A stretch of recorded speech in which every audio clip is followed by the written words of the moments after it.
Some soldiers call them Jesus rifles.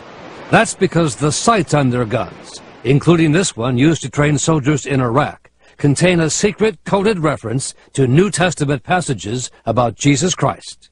Here, JN 8:12, a reference to the book of John, chapter 8, verse 12, which reads in part, "Then spake Jesus again unto them, saying, I am the light of the world." They know it's wrong, and it's not just wrong, it's an outrage.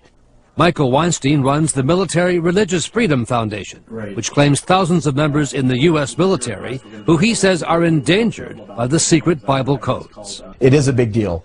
We've had many soldiers reach out to us.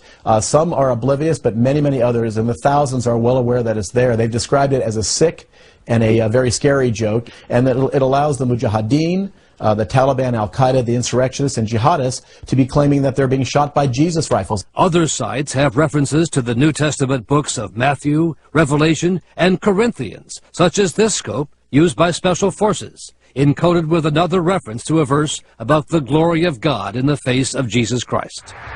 The rifle sights are produced by the Trigicon Company of Wixom, Michigan, which has almost $1 billion in Pentagon contracts.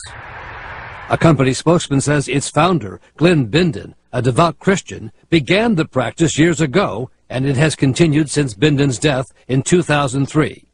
The Trigicon spokesman said there was nothing wrong or illegal about adding the biblical references to the military sites. Well, that's fine, but I find something wrong with it, and I think our government should find something wrong with it.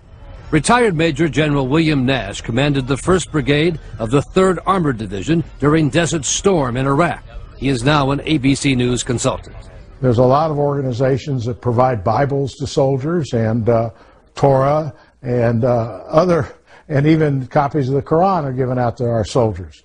I have no problem with that, but I do have problems with military equipment being labeled in such a way that it seems like it's our God against their God. General Nash says the Pentagon should make the company remove the biblical codes. They should fix them all. They do a modification on the sites to take off those inscriptions, and if they fail to do that, they should be penalized monetarily.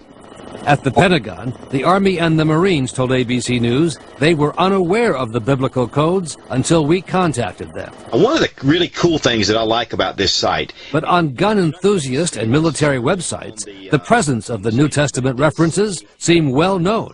As this gun reviewer pointed out, the passage from the book of John.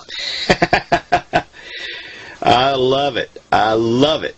Yes, Trigicon, those guys are Christians, and you know, they're just and all of their different sites, they have verses on there. So just a little neat side note for those of you who aren't Christians. Well, you know, whatever, get over it. All right. So anyway, we received information just very recently from one of our clients indicating that the rifle was referred to as the spiritually transformed firearm of Jesus Christ. Even with the general order against religious proselytizing, the biblical references on the rifle sites is only the latest example of a clash in the U.S. military over Christian symbols and preaching in Iraq and Afghanistan.